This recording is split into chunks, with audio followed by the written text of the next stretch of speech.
It's a hearing problem. I was just wanting you to know that's what it was about tonight, yeah. Good evening and welcome to the Winchester Academy Summer Series. I am Jean Boots and I'm a trustee of Winchester Academy. At this time, we ask you please silence your mobile phones, your watch alarms, anything that makes noise, and hold your questions until the end of the program. We have a few community announcements. The next Waupaca City Band concert is this Friday night starting at 7 p.m. at South Park. Bring a lawn chair. In case of rain, the concert will be held at the Waupaca Middle School Auditorium. It's always a lot of fun to be there and all that beautiful music. The Waupaca Historical Society will have the Railroad Depot open this Saturday and Sunday from noon to 5. It's a great way to spend some time exploring Waupaca's history. Tickets are now available for the Waupaca Community Theater's production of Hello, Dolly, which will be staged July 26th through August 3rd. Tickets can be purchased at www.fineartsfestival.org. Winchester's next program and the final program of the summer series is in 1 week on Monday, July 31st, when B.J. Hollers presents Wisconsin for Kennedy, how the Wisconsin primary changed the election trajectory. This program will be right here in this room at 6:30 p.m. Let's thank our hospitality host, Ann Linden, and our sponsor for the summer series, Nancy Nelson.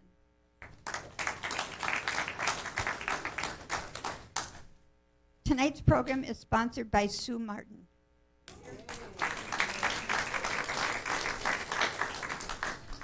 Our speaker this evening is Dr. Juliëtte Sterkens.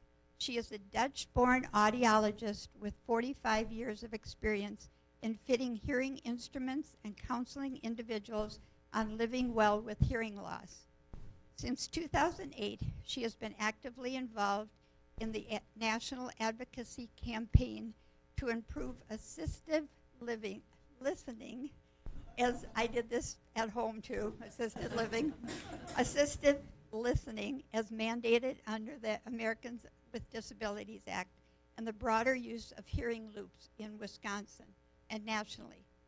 Retired from private practice, her focus is now on hearing loops and other effective hearing aid compatible assistive listening technology that meets the ADA. Her primary focus is educating consumers, audiologists, and hearing healthcare professionals about the whys and hows of effective hearing access. Juliëtte serves on the board of HEAR, H-E-A-R, in the Fox Cities, a nonprofit that helps pay for hearing aids for children in Northeast Wisconsin. Please join me in giving Juliëtte a warm Winchester welcome.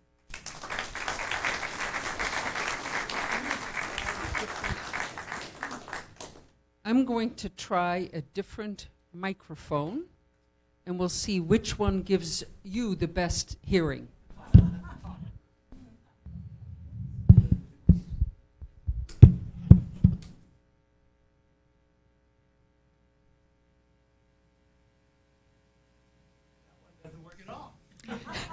This one, I hope it works, but I don't know if it's loud enough for everybody, including in the back.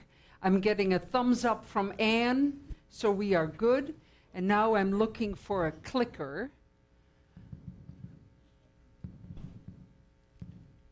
And I am a board member of a small organization. I'm going to try and find this spot where everybody can see me and where I can maybe still see my slides.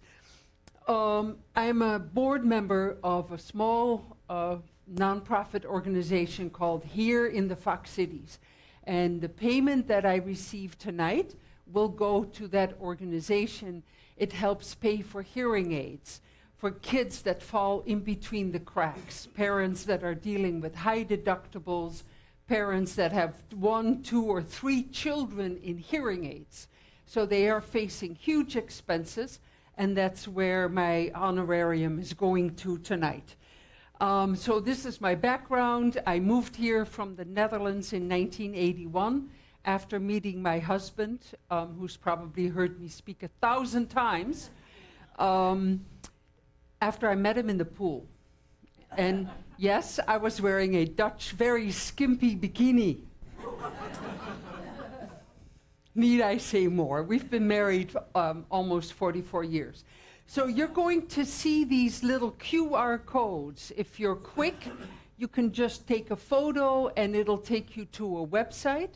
But anybody who wants my slides, I'm going to make them available to Anne. We'll put them on the web. Or you can email me and I'll email you the slides. And I'm so glad the captions are working. Is this cool or what? Yeah.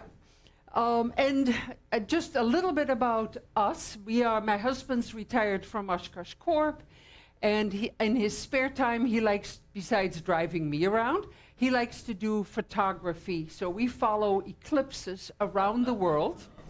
We've seen 8 or 9 of them, and we're heading to Spain next year to see an eclipse in the town of Burgos. And then the other reason we travel a lot, we have a son in the Netherlands and a daughter in Australia. And guess what she has? My grandkids. And so we travel quite a bit to go and see them. It's very far away, but it's worth every penny that we pay. So I had the first slide prepared to tell you about the hearing loop in the room. There is a hearing loop installed in this room, but it is at this point not working well. Is there anybody who's experienced with hearing loop use? Yeah. And it's very possible that if you turn your telecoil on in your hearing aid, that you may not hear a big difference. He's already tried it. So, and I trust Wilson. The hearing loop, it consists of 2 different amplifiers. One is working, the other one is not. It's going to need a checkup. So at this point, I'm going to skip this slide, and I'm going to skip this slide. We'll get back to it later on. I just want to know, as we say in Dutch, wat voor vlees ik in de kuip heb. It means, I want to know who's in the audience. So just for a show of hands, how many of you use hearing aids in the room? All right? How many of you are here with a partner who uses hearing aids? All right, good for you. And there's people who have hearing loss. Both partners have hearing loss, so they're here to support each other. And then how many of you are here because your spouse said, this is a good program, you should go?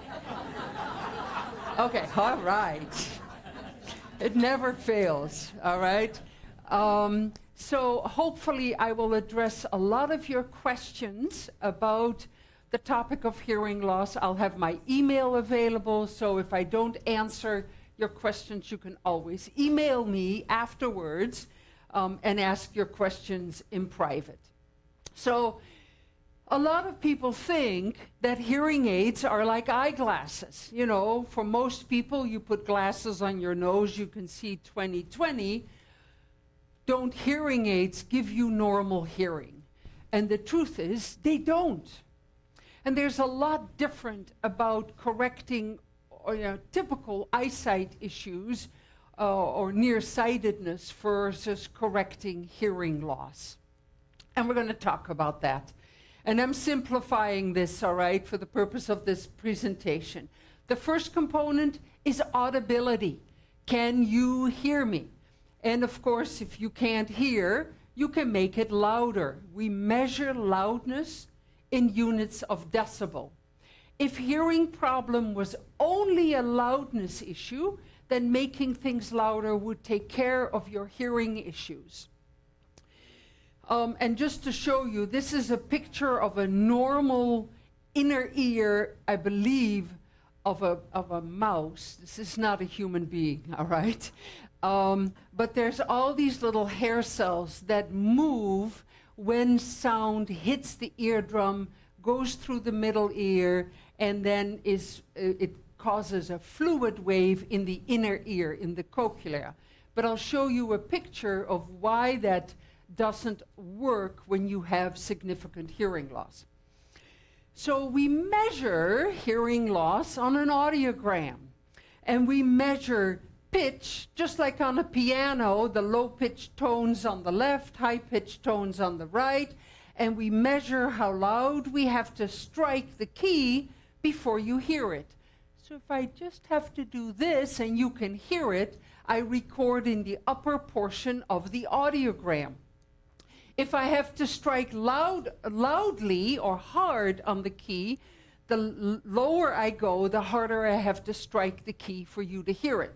Now, in that audiogram, where the low tones are over here, high-pitched tones over there, we can roughly say that the vowel sounds are in the lower pitch range, and the consonants are in the higher pitch range. And that's going to be important because when we test hearing, the circles are the right ear, X's are the left ear. They are both in the normal hearing range. And when you have hearing in the normal range, between 0 and 15, 20 decibels, you can hear the vowels, you can hear the consonants, easy peasy.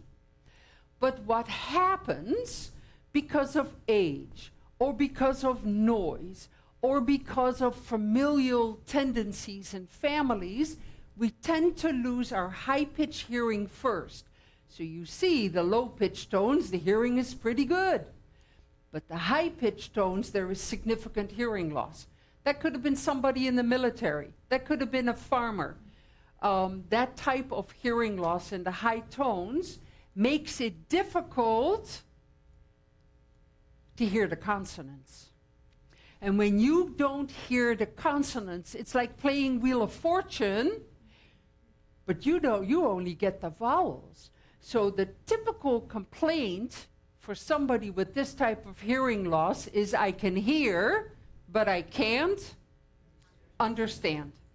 They hear the sound. They know if you're happy or sad or excited. You can hear in my voice, I'm excited to be here and to give this program about hearing.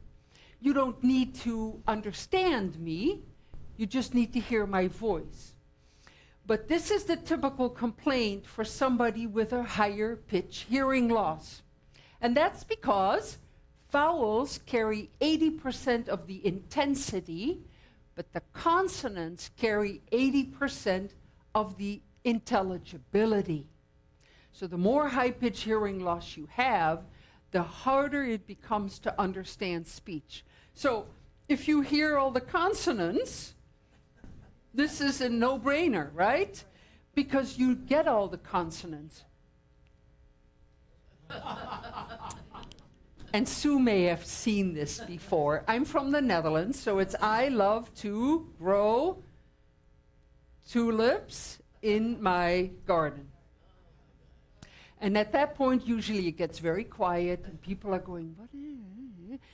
And that takes time to process all that information. So frequently, people who have hearing loss take more time to process information. You say something to your mom, and then she responds.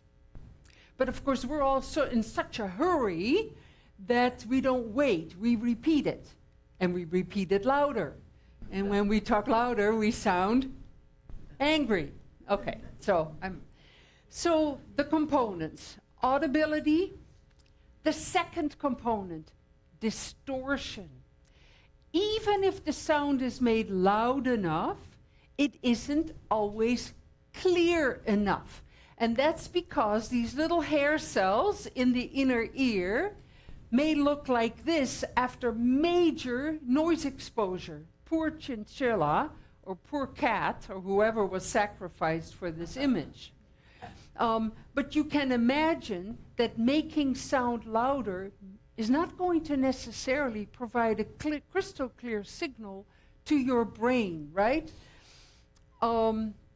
So if hearing loss was all about audibility, making things louder would be like this. I can make that picture bigger, and now everybody in the back of the room, I know, these are very small slides, I apologize. But for most people, if there's distortion, the hearing, not for most, but for a significant number of people, hearing loss sounds like this. And I can make it louder, meaning bigger, but that doesn't make it more distinct. That doesn't make it clearer. All right? And then the third component, and that one is hard to understand sometimes. People with hearing loss hear fine, one-on-one, face-to-face, as long as they're just an arm's length away. But as soon as there's background noise, everybody falls apart, or a significant number, except people who have conductive hearing loss as opposed to nerve-type hearing loss. For example, people who have no eardrums. They do better in background of noise because their ears block the background noise and people raise their voice in background of noise and now they can hear. But the majority of people who have hearing loss, they have nerve-type hearing loss. So what I'm saying here is, in order to understand in background of noise, you need speech to be a lot louder than the background noise. And there's only a couple ways that we can accomplish that. And in all honesty, and I have a question, is there an audiologist in the room? Hearing instrument specialist in the room? Oh, good, we can talk. I sent invitations, by the way, to everybody in the area. But this improvement in the signal being louder than the background noise can really not be accomplished with hearing aids very well. In select circumstances, yes. But hearing aids, even though you may read that they can reduce background noise, only improve background noise by a couple of decibels. Well, I know for a fact that there are people in this room who need a significant increase in the loudness of the voice in order to not hear, to be able to understand what people are saying. By the way, you all do this. How many of you have been in a car and put your phone up to your ear to hear?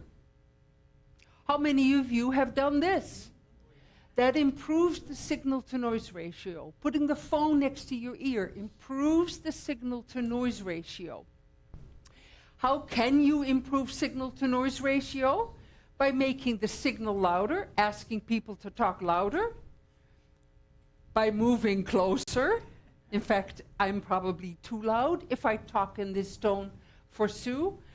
Decrease the noise. Move away from the noise. That's why a lot of mature adults at wedding parties can be found in the hallways, away from the dance floor, or both. Or use assistive technology. And I know that was a mouthful for the person who had to introduce me. So we're going to talk about all those different options out there. And I don't have a lot of slides about statistics, but it's about 1 out of every 4 people over the age of 60 who has hearing loss, 1 out of every 3 over the age of 70, 1 of every 2 over the age of 80. So in that department, you got to choose your parents wisely. And my father, you have no chance. No chance. My father could stand under a smoke alarm and not hear it. So I know that, and my mom has been wearing hearing aids for 16 years, so I know my sisters and I where we're going. And hearing loss is much more than just not hearing well. It causes irritability and frustration in the family and anger. When you repeat, your voice is louder. When you talk louder, you sound angry. And so somebody at the table said over dinner that I use the 4-letter word a lot. What? Because, right? But it's also a contributing factor to depression, to social isolation. People don't go places when they have trouble hearing or hearing in a restaurant. It's a reduction. It reduces quality of life. It increases the risk of falls, particularly if you own a pet in the house. And it's also associated with a higher incidence of car accidents. If you don't hear well, how do you know what's going on outside of your automobile? And I'm sure you've seen this all over the media, it's associated with an earlier onset of dementia. Now, the if is, if you are predisposed to dementia, hearing loss doesn't cause dementia. It contributes to dementia. So if dementia runs in your family and you don't treat your hearing loss, having hearing loss is a contributing factor to developing it sooner. And for this reason, you should be taking care of it. So, about hearing aids. Hearing aids work. I'll be the first person to tell you. They make sounds audible. They improve clarity. And as such, improve quality of life. Ask any family member whose mom or dad or whose spouse got a hearing aid and say, you know, it's really improved my quality of life. But hearing aids don't restore all audibility. At best, how much do hearing aids improve hearing? 50%. 50%.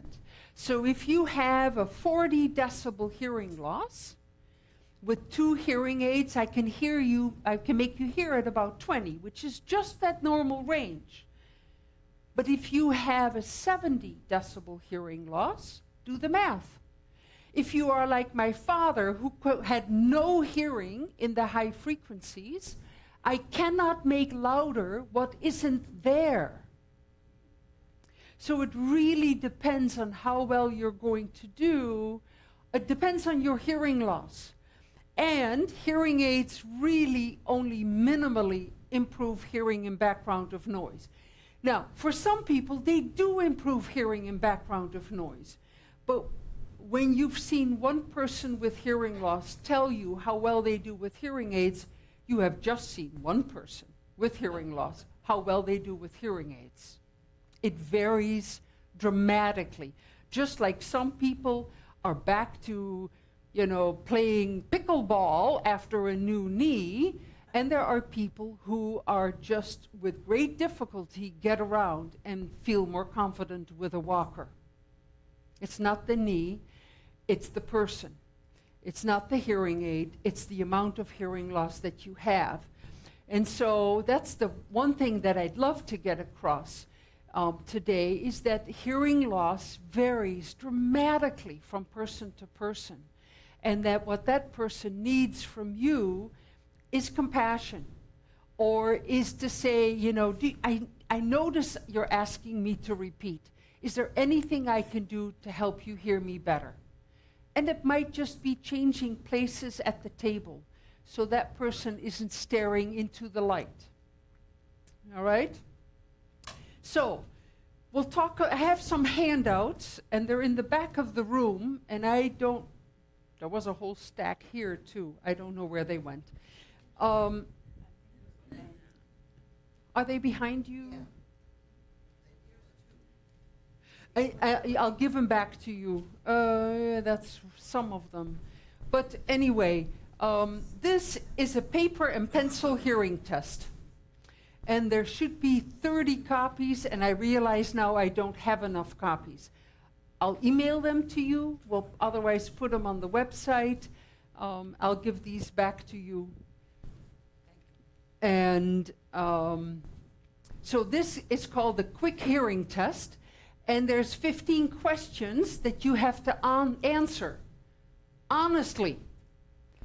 Meaning, how well do you hear in a restaurant? Do you have trouble hearing an alarm clock?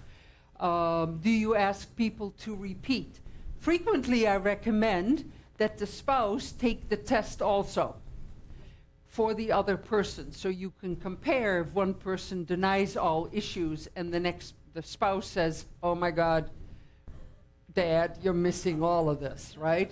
So there should be plenty. And what's nifty about this, on the back of this form, if you tally up all the numbers, you'll get a range of hearing loss. So with a score of 20, you probably have this type or this degree of hearing loss. I was part of that research, and it's pretty accurate.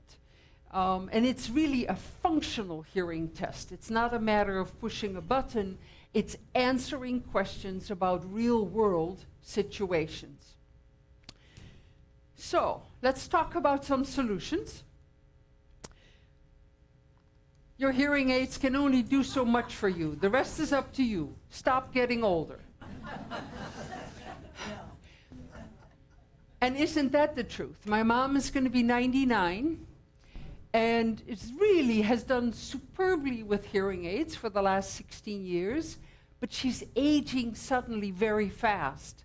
And she can no longer hear crosstalk. So if I'm there with my sister and we talk amongst each other, and we all talk this loud because my father was hard of hearing, she cannot understand quick language or quick changes of the speaker, that whole processing. That's her aging happening right there. And that is not a hearing aid problem. That is a communication problem, and I'll have some suggestions as to what to do about that. So let's first talk about some low-cost recommendations. It works. You should just try it and listen to me. And it's even better if you use both hands, because yes, I will be louder. Or, for the fun of it, put your hands this way. And notice what a huge difference that makes when you put your hands the opposite way.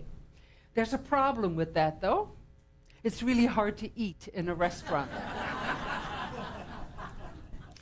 But, anyway. So, but it can work, and in a pinch it will work, and it'll certainly tell people the sign that, hey, I am having trouble hearing you. And then hopefully my second pearl of the night, ask your family members to treat you like Siri or to Alexa or to whatever Hey Google app that you use at home. When I ask my phone what time it is, what do I have to say? Hey Siri, what time is it? Hey Siri, what time is the Packer game tonight? But if I say, what time is the Packer game tonight, Siri, guess what? She doesn't respond. And it was the same with my dad. So once my mother caught on to that, she would always say, hey, Fons, would you like another cup of coffee? Because she had a chance that he would get her the first time around.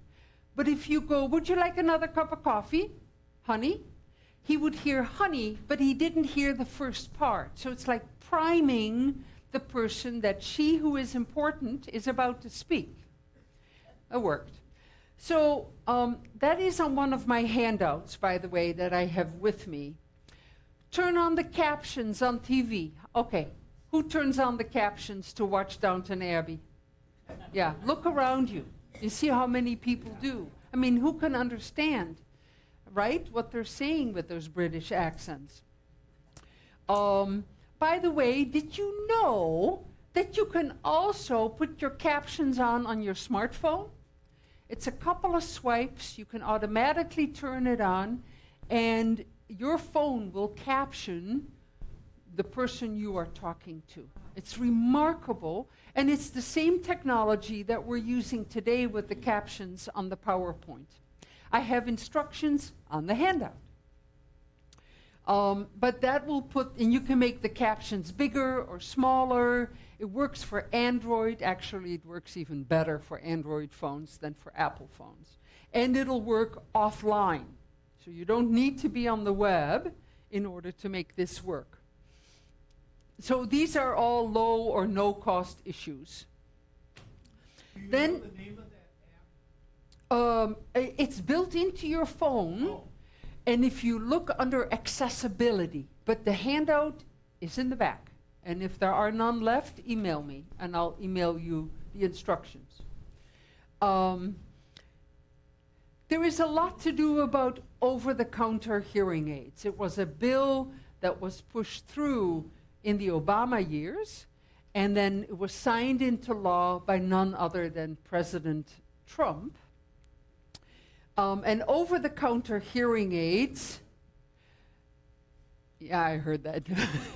Anyway, this is not my area of expertise. There are a lot of different model devices available, but a very recent article, the July-August issue from Consumer Reports, has a whole article about hearing aids and over-the-counter hearing aids. And I'm happy to scan it for anybody who would like it, and I'm happy to send it to you. I don't think we can post it on the website, Anne. And there's certainly some books that I'm going to be recommending in a little bit. These type of hearing aids can work if you have mild hearing loss.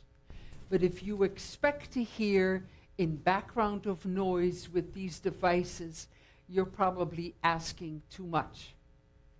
But they will make sound louder, and with a telephone app will allow you to make some modifications for your individual hearing loss. And they are getting better, but the best over-the-counter devices are also running $1,300 or $1,500 a pair. So it's not like they're very cheap devices. Also, what's not on here are the Apple iPods. There is a way that you can program your Apple phone and use your Apple EarPods and use them as an amplifying device. Again, for one-on-one, for some situations, it can certainly work. But in reality, a significant number of people require the assistance of an experienced audiologist or hearing instrument specialist. And when you look for one, you're looking for somebody you're going to start a long-term relationship with. You know, unless they move away or retire, you spend a lot of time with that particular individual. At first to get the hearing aids, get tested, get the hearing aids, and then regular follow-up, maybe sometimes every 3 or 4 months in the first year, and then really at minimum every 6 months. So I had only a very few handouts of these, the hearing aid buying guide, but they are on the Department of Health and Social Services website, and the handout is titled Buying Hearing Aids in Wisconsin. But if you're here visiting from Illinois, it also works for Illinois. All right? Except at the bottom, there is a link to a website where you can file a complaint if you have a complaint about an individual professional. And why is that important? You know, when I have a husband who loves to look at cars, and, explore new vehicles, he reads reports, he listens to reviews, and then I see people who come to see me and say, my mom saw an ad in the paper and it was $500 off, so she decided then and there to get a hearing aid. No homework, didn't research who the person was providing the services. So the first section is, finding the right provider. Who do you deal with, right? So a good step is start with your physician, your personal home healthcare or home physician, family physician, or look online. There is a terrific website called Hearing Tracker, and professionals have listed this type of services that they provide there. And you can also look at reviews online for providers.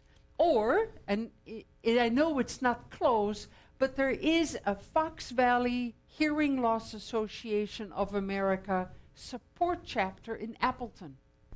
Meets once a month, on Monday night, the second Monday of the month, if I remember correct. And you could attend a couple of meetings. Doesn't mean you have to go every Monday of the month or the second Monday of the month, but it'll give you a chance to talk to people who have hearing loss, who speak openly about their hearing loss, and ask who they see and how happy they are with their providers. Because it's really important to talk to satisfied hearing aid users when you're looking for a professional. But yes, I mean, I have business cards with me. I can link you up with somebody from that chapter who will immediately email you back and give you information. Yes. But what you're really looking for, besides a very, person you enjoy meeting and who you feel is giving you good information, is looking for a professional who follows best practices. And that would be a whole other presentation. But it's super important that the professional you consult, for example, does measure your ability to hear in background of noise. It's one thing to hear a beep. It's something totally different how you perform in background of noise, because that test tells me how well I can expect you to do with hearing aids. So if a professional doesn't do speech and noise testing, how are they going to know how well you're going to do with hearing aids in noise, right? And there are star performers among you with significant hearing loss who do great in noise with hearing aids. And there are people among you who have the same amount of hearing loss who do very poorly in background of noise. Same degree of loss, same make and model hearing aids. It's how that person is functioning in background of noise, but also how the hearing aids are adjusted. And that requires another test called a real ear measurement. It's in the handout on how to buy hearing aids. Without real ear measurement, which is an objective test, a professional can't tell how well you're going to do with hearing aids. And not every professional, it's estimated 1 out of every 3 professionals does that kind of test. So it behooves you to ask, do you do real ear measurements? And if they say, oh, we don't need that kind of test, I would run. It's like prescribing blood pressure medication. I know there's a physician in the room, but not measuring blood pressure. Or measuring after you've been on the medication, how well the medication is helping you reduce the blood pressure. So if we don't know objectively how the hearing aids are doing, his ear canal is different than your ear canal. So the same hearing aid is going to work very differently in your ear canals. That can only be measured. Can you adjust them? Yes. So that once they do the measurement, they essentially establish a prescription. And then they measure, is the hearing aid meeting the target? If it isn't, they can adjust the hearing aid to meet it, but they can also see if the hearing aid is too loud. So if you are constantly feeling like you got to turn your hearing aids down because when your grandkids make a lot of noise, it's so uncomfortable, that needs to be adjusted. Who would do that? Your hearing care professional who has the equipment to measure the performance of the hearing aid. We find somebody like that. I'm going to give you a website if you email me. But there is a website called hearingloss.com. Not hearingloss.org, but hearingloss.com, where professionals are listed who have agreed to abide by best practices. Now, choosing hearing aids, another hour presentation. And so you and your provider need to decide on the type and the style of hearing aids. And sometimes that's determined by your ear canal, whether you make earwax, how big your ear canal is, how handy you are with your fingers, whether you own a smartphone or not. That will all determine what type of hearing aid and hearing aid style you will get.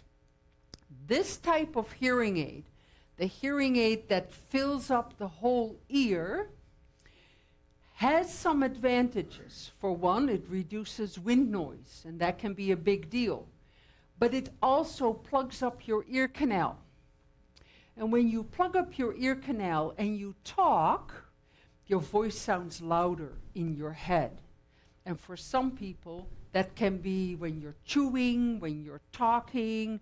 It's very annoying to hear yourself like that all the time. And so frequently that style is not recommended for people who have high-pitch hearing loss only. And then there's lots of features available in hearing aids. It's a little bit like choosing a car.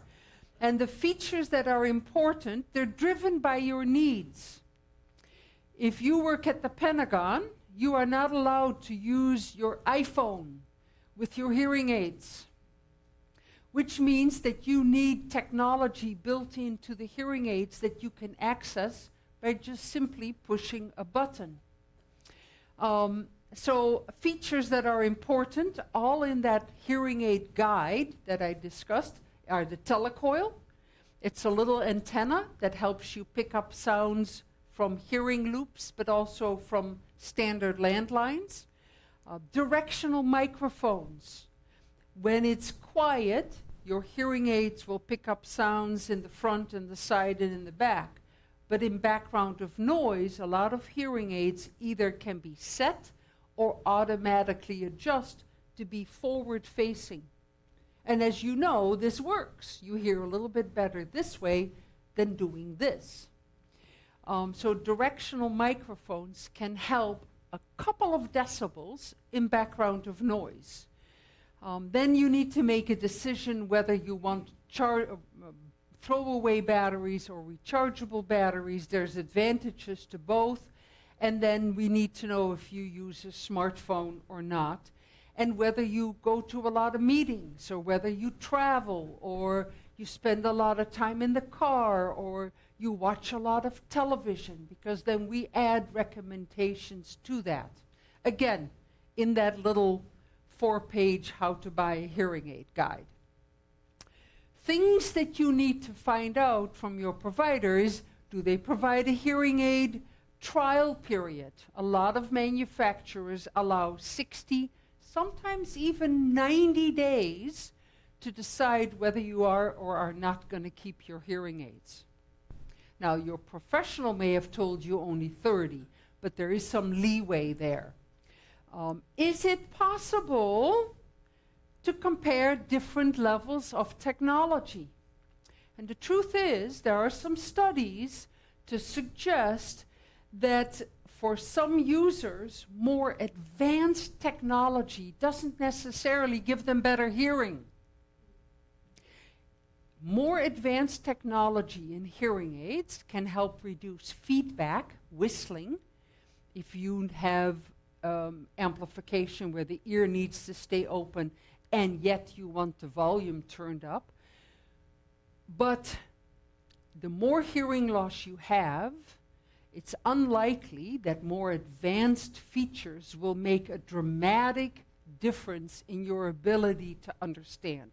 This was a double-blind study at the University of Memphis. It is also shown that if you have milder hearing loss, more advanced hearing aids are more beneficial than if you have more severe hearing loss. It sounds the opposite of what you may sometimes have been told. The hearing industry really wants you to believe that if your hearing aids are 3 or 4 years old, or 5, that they are old, that somehow there are so much better hearing aids on the market that you absolutely have to upgrade. And while for some people it can make a difference, for a lot of people it doesn't. I believe that good fitting hearing aids should easily last you 4, 5, 6, 7 years. And I know somebody in the clock business in Oshkosh, I think his hearing aids are 12 years old. Guy doesn't sweat, he's very easy on his hearing aids, and they're still working. And they can be adjusted to accommodate for the changes in his hearing. So again, keep in mind you're entering a long-term relationship with a provider, and it's really important that you feel the trust that that person has your best interest at heart. And so it's important to know, can I compare different levels of technology so that I can decide whether these $1,000 hearing aids more are really providing a big improvement in my hearing and understanding. So people who buy hearing aids report all kinds of positive things about hearing aids, makes life better, better relationship. They enjoy that the professionals have meetings sometimes for auditory training or how to hear better with your hearing aids. But some of them are also disappointed. Hearing aids don't improve the hearing in all situations. Some people are embarrassed by wearing them, and they feel that sometimes they are abandoned after the sale of hearing aids. Some of this is from Consumer Reports study. So why are people disappointed? That's what we're going to talk about next. Well, the main reason is that we've already mentioned before, hearing aids have limitations. What's the effective range of a hearing aid? I'm looking at a couple of people here who I know use hearing aids. What's a typical range that a hearing aid works well over? It depends on how far the noise is coming at you. But what I hear, it's about, stick out your hand, about 2 arms lengths. That's the effective range. Does that jive? I'm not talking loudly. I'm talking normal conversation with your mom or your dad or somebody who has hearing loss. It's about 2 arms lengths. It's not from the kitchen sink all the way to the living room where the TV is going, because the TV is louder than the voice in the kitchen. Here, and again, hearing aids correct about 50% of the hearing loss. So there's large variation, and in public places, they make all sounds louder, with exception of just a very small range right in front of the hearing aid. So to hear your best, you need additional technology, and I'm going to separate the type of technology you need for personal use, and then we're going to talk about public use. And I'm just keeping an eye on the clock so that we have time for Q&A. So for personal use,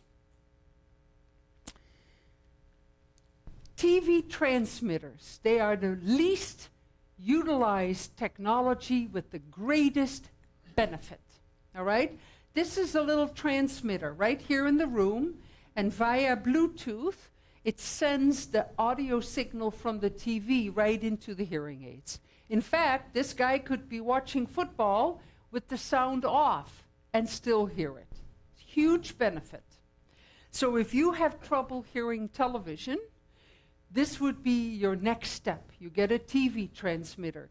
And I deal with audiologists who look at me and go, yeah, but you know, I've already sold them a set of hearing aids for $5,000, and now they think I'm trying to upsell them. This will make your hearing aids work so much better when you watch TV and if you watch a lot of TV. And this is a shameless plug. I did a TED Talk. And last year I was number 22 in TED Talks that year. Wild TEDx, yeah. So a lot of these slides are coming from my TED Talk. Besides the TV transmitter, there's something called a clip-on microphone. And if a clip-on microphone, if you put this clip-on microphone on my lapel, you would hear me no matter where I was standing, as if I was this close to your ear. Works like a charm. They're about $200, $250, $300. You might be able to find one on eBay, a lot cheaper, but you didn't hear that from me. But it will need programming for your hearing loss. Or you may benefit from a table microphone, a microphone that will pick up the voices from around the table. Some are smarter than others. They can direct to whoever is speaking. But that, again, will allow you to hear a person better around the table. It probably works better in a quieter place, like a family setting, as opposed to a very noisy restaurant. I'm going to get to that. I got so much to cover, you know. But this is the last personal device. This is called a Roger pen. Is there anybody in the room who has a Roger pen? Darn. They're about this size, and they have multiple microphones. And they allow you literally at a party to point and shoot. Well, not shoot, but listen, point and listen. And so that can be, in very noisy circumstances, it has a highly directional beam-forming microphone. So it's not good where lots of people are talking, but if you're talking to a few people, it can work remarkably well. They can be connected direct to your hearing aids. They're between $1,000 and $1,500. So over and above the hearing aids, it really adds up. This is made by a company called Phonak. And the thing that bugs me is that this company has removed telecoils from their hearing aids so that they, I won't say it out loud, but they're obviously pushing this technology. And it can work like a charm, but now they're missing the technology inside their hearing aids. And then for some people who are on the computer a lot, a little streaming device in the near future will help to bring the audio from the computer direct to hearing aids. So these are some of the personal devices. And I know people who have all of them. They have a whole bag worth of stuff with them in order to hear. But I move among circles of people who are very hard of hearing. And they have, I don't want to say shame, they are just relentless. They want to hear, and they will do anything to hear better, and they will avail themselves of all this technology. By the way, the Division for Voc Rehab in the state of Wisconsin frequently helped cover some of this expense if it allowed the person to function better on the job. The VA covers a lot of this technology. They will cover. Are there veterans here? Hearing aids paid through the VA? They pay for TV transmitters. In some instances, I know they've paid for Roger pens. So if you have specific complaints, it pays to speak up. And I'm happy to give you my card. So if you have questions about that, we can communicate about that. So hearing aids have limitations. They make sound louder in public places. And for outside the personal situations, we've talked about personal solutions. We are now going to talk about public situations, places, how to hear better in public places. I'm going to get to hearing loops in a moment. All right? So that brings me to the law. How many of you are aware that, of course, there is a law that mandates curb cuts or mandates that there are light switches at a very specific height in the room? Why? So that people in wheelchairs can get to them. That same law mandates the size of the restrooms so that you can get in there with your wheelchair and turn around if you have to. That's all mandated under the law. The law also mandates that special accommodations are made in places of public accommodation, like this, where audible communication is integral to the use of the space. Those systems are called assistive listening systems, all right? So, as a rule, in the past, you would have to go to a service desk and pick up a device. And the device frequently required you to wear earphones and pick up a listening device. The Performing Arts Center, before they got a hearing loop, you had to go to the service desk and pick up a device with headphones in order to hear. The Widener Center, for example. These systems transmit sound via FM and infrared, either to a headset device or through a device that has a neck loop. Now, it's immaterial whether it's a headphone or a neck loop. What's important to know is when you go and attend a play, or when you go to a wedding somewhere where you've never been in a church or in a city hall for a specific meeting, these places, except for churches, are required to provide this technology. But you have to find the service desk to pick it up. Or you have to find the person in charge of these devices. And that's a big problem.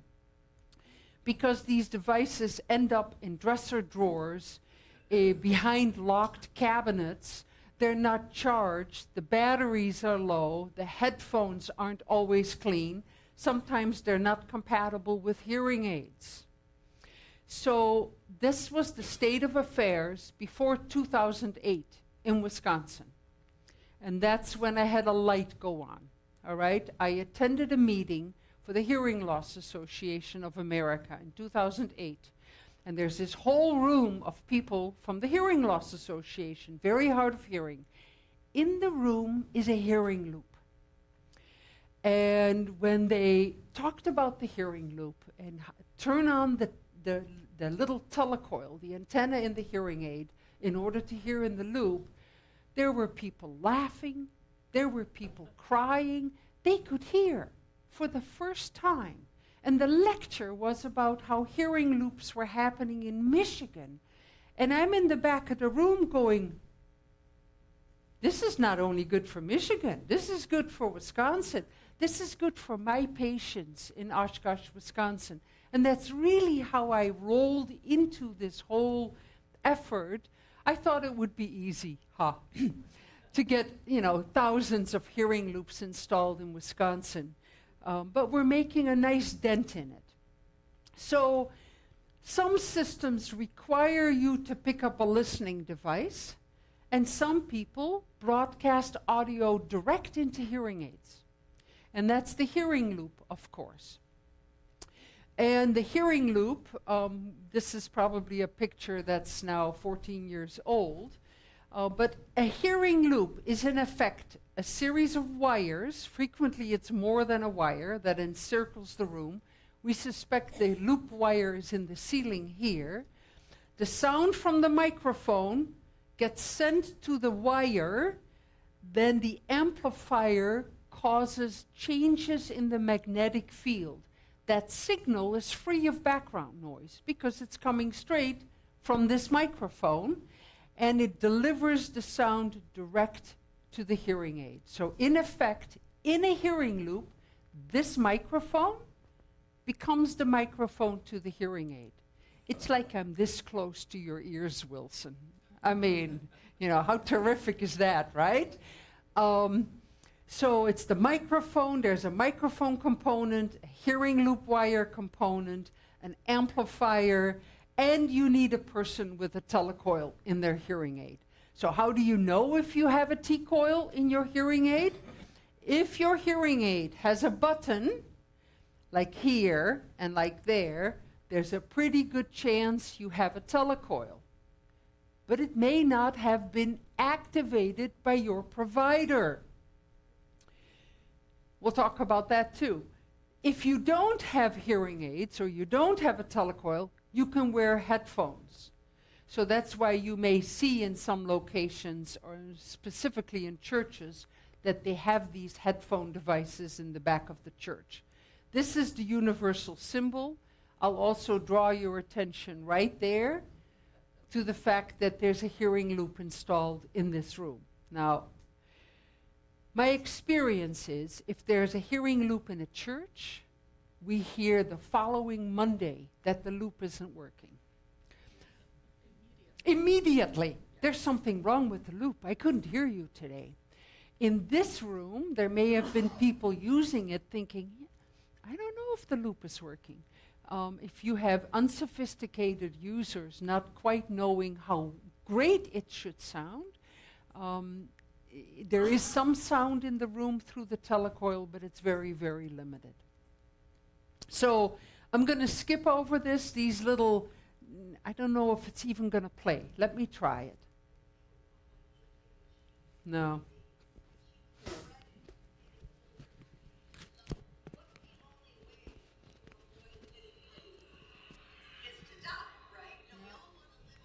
Only the people who are sitting close by can hear this.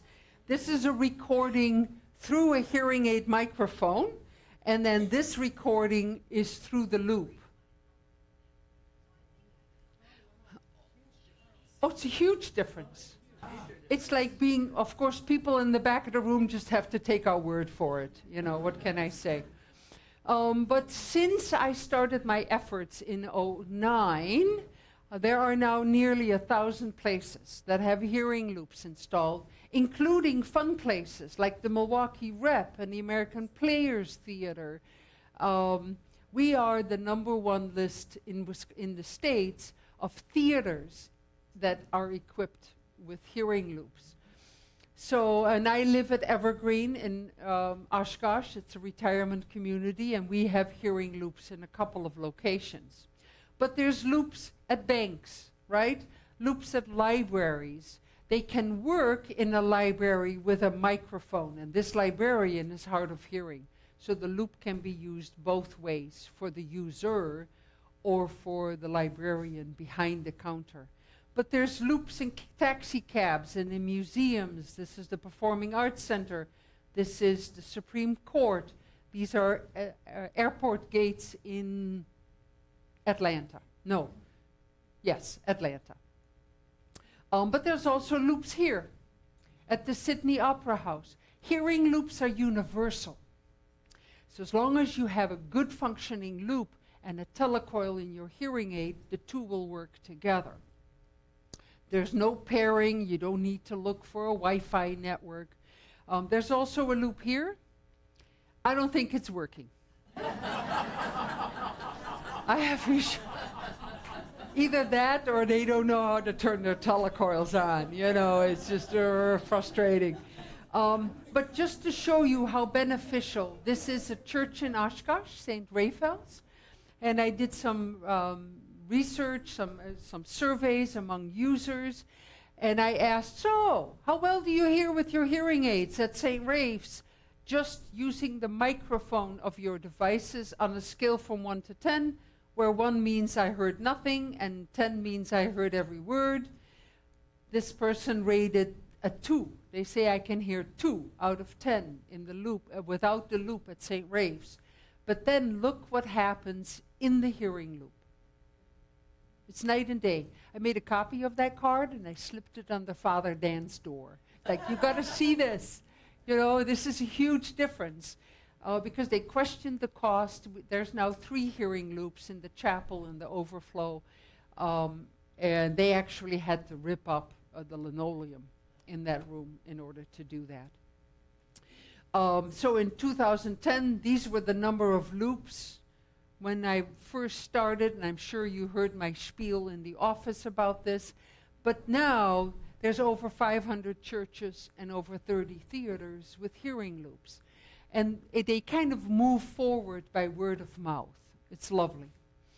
So if you need to know where hearing loops are, you're going to go to a play in Chicago, then you use your phone, take a photo, it'll take you to a website where you can find hearing loops around the country. You can also find hearing loops on Google Maps. And I have handouts on that. It's that long handout for anybody who picked one up. And then new technology. I'm going to talk about that because you're going to hear about it. Audiologists and hearing instrument specialists love to talk about new technology because they put their faith in technology. And there's new technology. It's a different form of Bluetooth called Auracast. Now, it is coming. There isn't even a standard developed yet, but from all the talk on the web among some of the techie people, you would think it's happening next week. It isn't, all right? But here's the big deal. If you have an Auracast transmitter, anybody who walks in with new ear pods that are Auracast compatible, anybody who walks in with hearing aids that are Auracast compatible, or cochlear implants, or over-the-counter devices, they can all hear the Auracast signal. And that's terrific. That means that anybody who owns a pair of earbuds will be able to hear in a particular facility. It too is universal. But, there's always a but. Most likely you will need a new smartphone, and you need to be somewhat techie enough in order to use the app in order to get to the right audio stream, just like you now have to look for a Wi-Fi signal. And if you're downtown, there could be 30 different Wi-Fi signals happening that you need a password for. But so this is coming, Auracast. And what it does, rather than Bluetooth always requiring a connection, a pairing, it allows you with your smartphone to broadcast to 5 other people as long as they have compatible ear pods and hearing aids in their ears. So you can make small networks for small meetings. It's a big deal. But what still will matter, if you don't have a microphone, you're going to have a problem. You will still need good sound input. So we're still going to need audio engineers developing these systems. Uses less power, less drain on little batteries, but again, you need new hearing aids and new smartphone. So there is this process could take 5 or 10 years before this is all going to come to fruition. So let's say you go to the Sydney Opera House and they say, we don't have a loop, we have Auracast. You go, aha. But I don't have Auracast in my hearing aids. Well, first of all, let's talk about having Auracast in your hearing aids. If you have hearing aids with Auracast, you can just sit down at the Opera House and with your phone, click to the right audio stream, and when the show starts, the audio will go right into your hearing aids or your wireless earbuds. It could also be a translation. It could also be in Spanish, which is a cool development. So these are devices that can pick up these signals, the hearing aid, the cochlear implants, and the earbuds. And you need an app on your phone.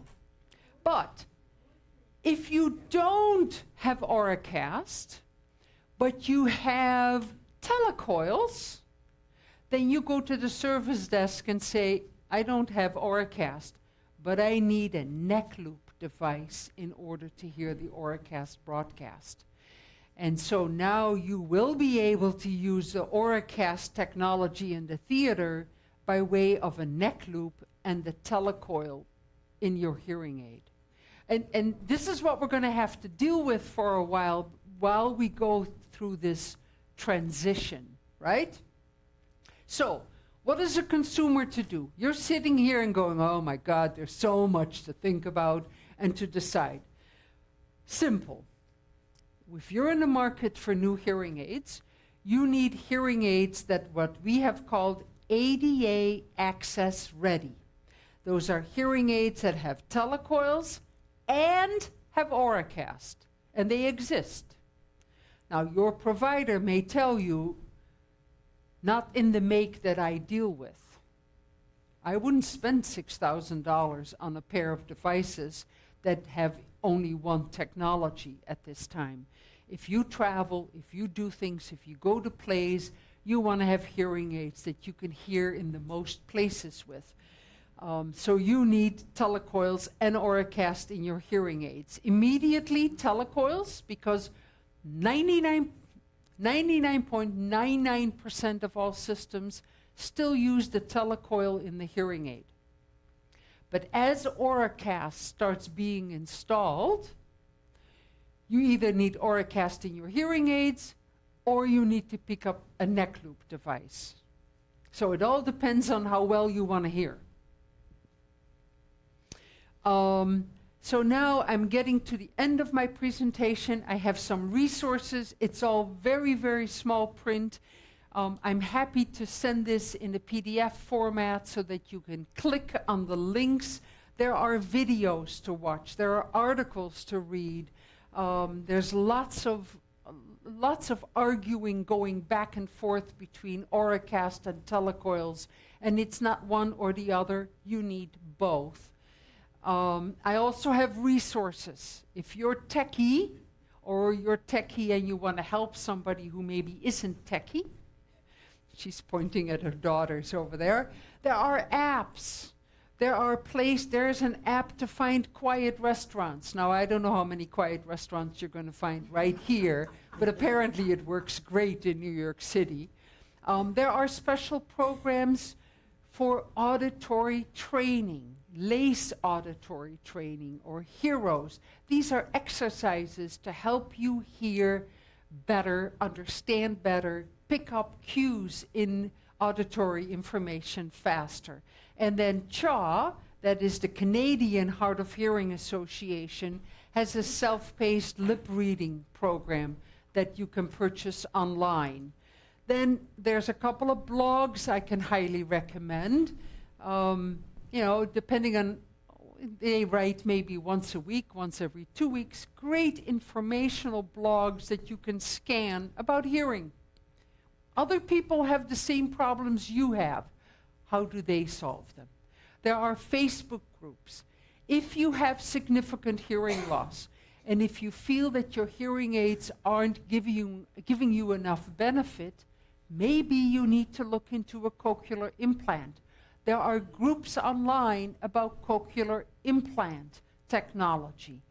And I didn't incorporate any information in this presentation, but I'm happy to email with you one-on-one. Books. The library ought to have a couple of these books. This is by a consumer from Wisconsin, from Madison. This is a terrific, easy read book. 2 consumers, very hard of hearing. One uses a cochlear implant. This is Hearing Loss for Dummies by Dr. Frank Lin from Johns Hopkins. And then this is a self-training program. When you buy this program, every week you'll be getting an email with suggestions of how to solve certain issues. And I know the audiologist, Dusty Jessen. She's a terrific audiologist, and this is her program. It's not a big book. It's a fairly easy read, but you get all that information piecemeal, just one email at a time. So in closing, how to deal successfully with hearing loss. Number 1, shop for the right provider. Don't shop for the right hearing aid. You want to have a provider who has your best interest at heart, who does speech and noise testing, who does real ear testing, who listens to your needs, and secondly, who does real ear measurements so that we have an objective verification how your hearing aids are doing. Never go alone to appointments. 2 ears hear more than one, remember more than one, will know the questions to ask. Oh, you wanted to ask this. Oh, yeah. And then you remember. Ask for recommendations in writing, and getting used to hearing aids takes time. And that's not going to happen if they're in your dresser drawer. wear them. If they are too loud, under some circumstances, they may need fine-tuning. If they're not loud enough in the situations where you need to hear better, they again may need further fine-tuning. And use accessories, telephone accessories, TV accessories, special remote microphones, because most users report that they find them very, very helpful. And then some more handouts. This is the buying guide. I don't think I have this one with me, but I can email it to you. And then these paper and pencil hearing test and the 10 things people with hearing loss wish others knew about their problem. And with that, I've come to the end of my presentation.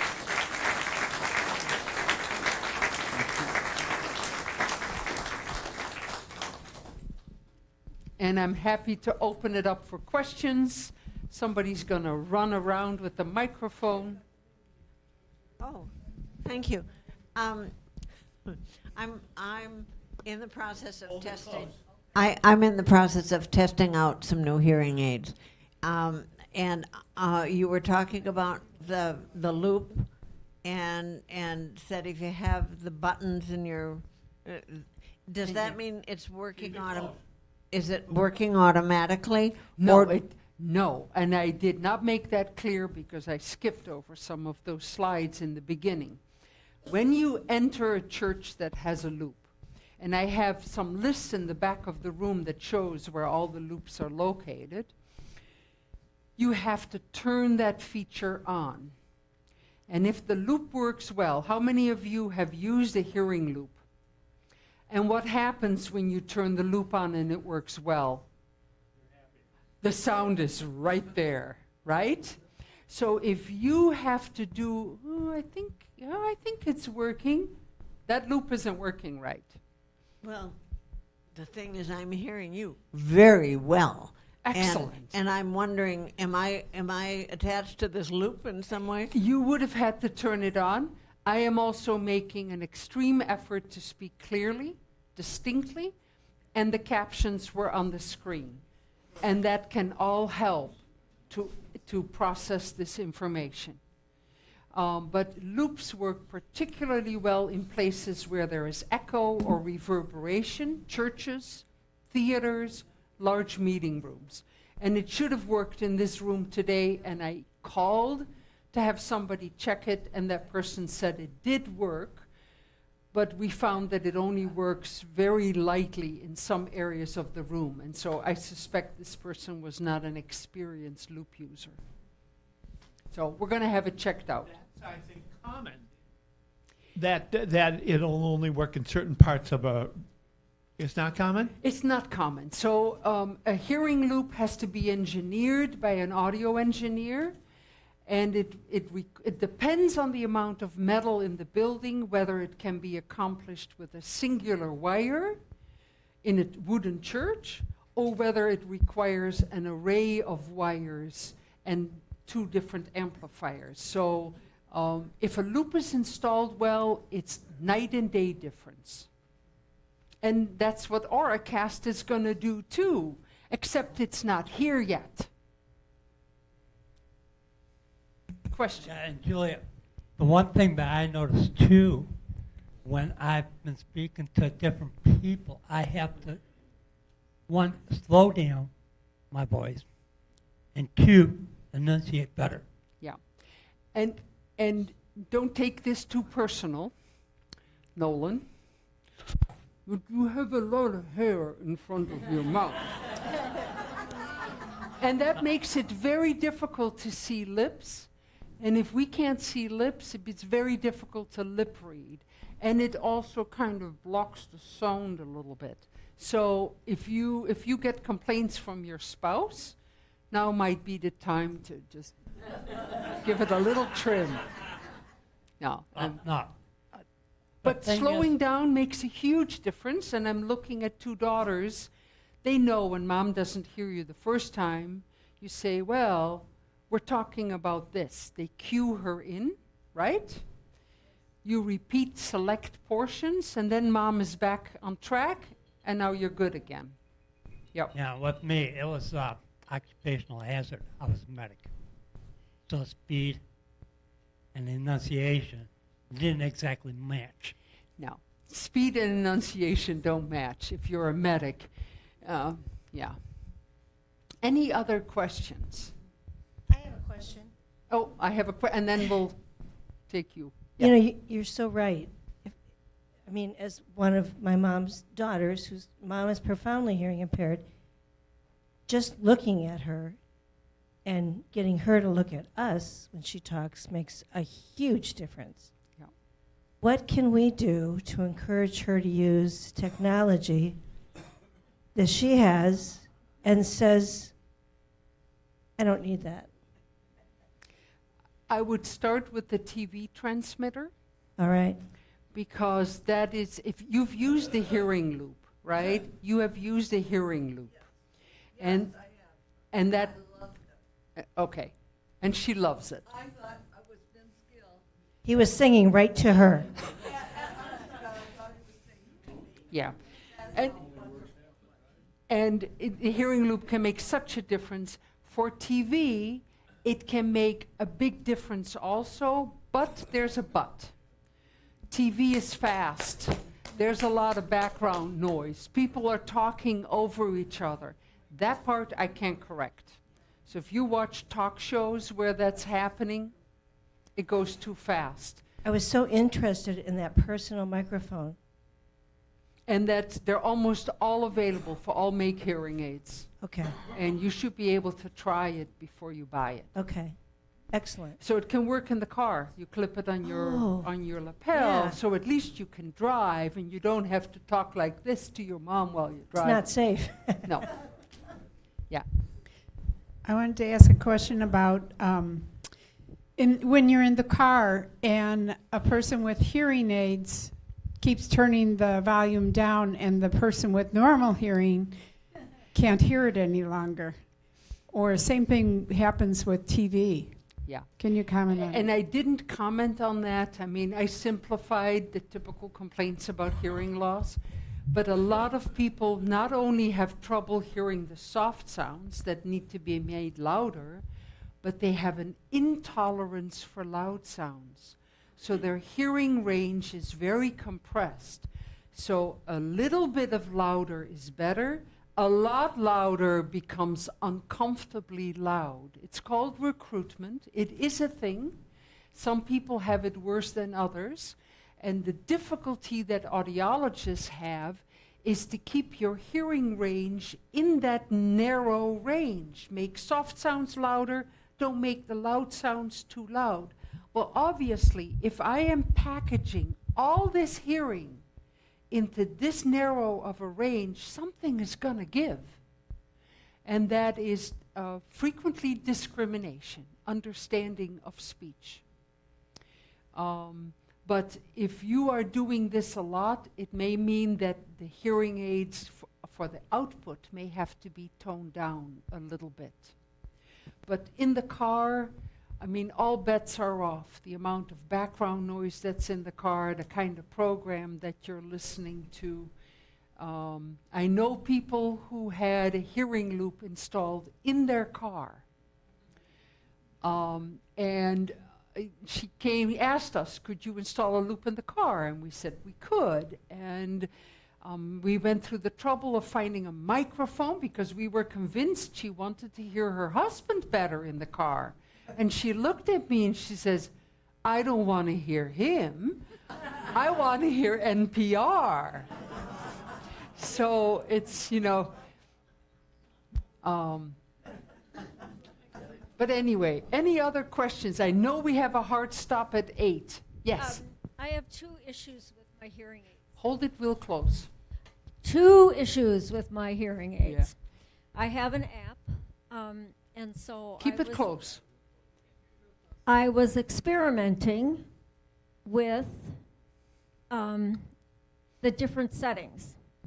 When I went to T-coil, there was buzzing. Buzzing. When I Yes. went to hi-fi, it was so clear. Yep. So that's one of my issues. Yes.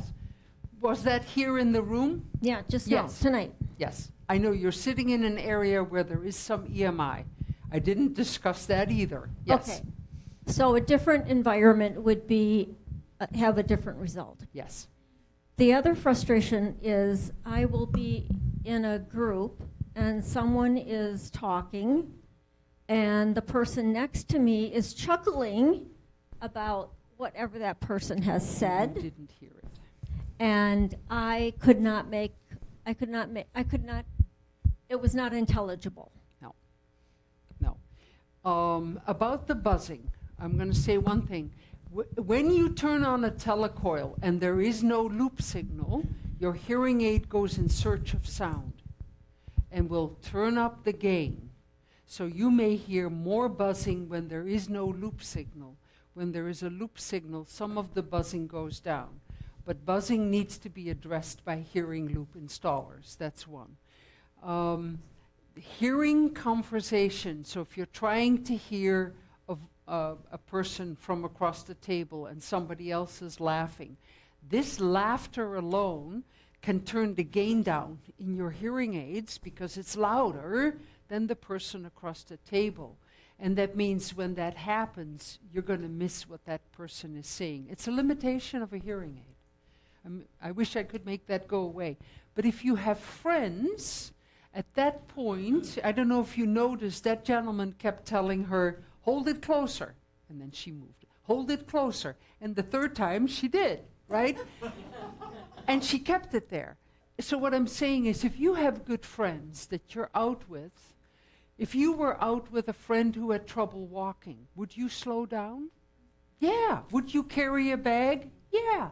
So why don't we carry bags for people who are hard of hearing? Or why are we feel kind of awkward asking for the third repetition?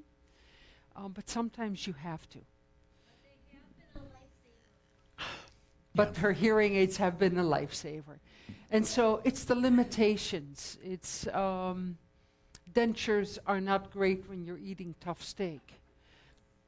That's not a good comparison, but you know, you get my drift. Yes. Earlier you mentioned as people age, the percentage of people have hearing loss. Is hearing loss hereditary? Yeah, absolutely. Is it hereditary both ways? Meaning people who, if we had parents that lived long lives and had little hearing problems, would that mean that their offspring would have Little fewer? hearing loss, it depends on that. Currently we have a lot more noise exposure in our society. Lawnmowers, weed eaters, concerts. I mean, the baby boomers have not been kind to their hearing. And if you have tinnitus in your ears, if you have ringing, we didn't talk about that, you need a very thorough hearing examination, because if you have ringing, it's almost always a first symptom of having hearing loss as well. But hereditary is a link. Yes, absolutely. Yeah, I swim in a not so great gene pool. You know? Yeah. Yes, in the back. Something's real obvious, like a $400 car and a $4,000 car and a $40,000 car. I can see those things, but a thing that's big as a fly, a little hearing aid, how can that be $7,000 more than I just wanted a price difference. Yeah, there's a lot of research that goes on into these devices. They also come frequently with 2, 3, or 4 years of service by the professional. So in that price is the professional's service included. And some of my patients, I saw them 3 times a year. Some of them I saw 10 times a year. But it was the same price on the hearing aid. But the hearing aids have dramatically increased in price in the last 10 years. And with the tariffs, it's another whammy on the cost of hearing aids. Okay, we got time for one more. Your final question. Okay. Now, you mentioned earwax. Yeah. Can you elaborate? Some people have it, some people don't. Some ear canals are very bendy and sharp, and when that happens, earwax easily accumulates. Earwax dissolves in water. It does not have to be earwax removal. It can be letting water run into your ear and then gently letting the water run out of your ear. But if you know you have trouble with earwax, get advice from an audiologist who does earwax removal on a regular basis, and they can either put you on a program or recommend preventative drops. Alcohol and vinegar come to mind that can help against itching and against earwax development. You mentioned that some hearing aids are better than others if you have earwax. For earwax, Yes. I used to say the behind the ear are much better because there was nothing in the ear except for the plastic tube. Now the speaker is also in the ear. Yes. So you're butting that up against the earwax.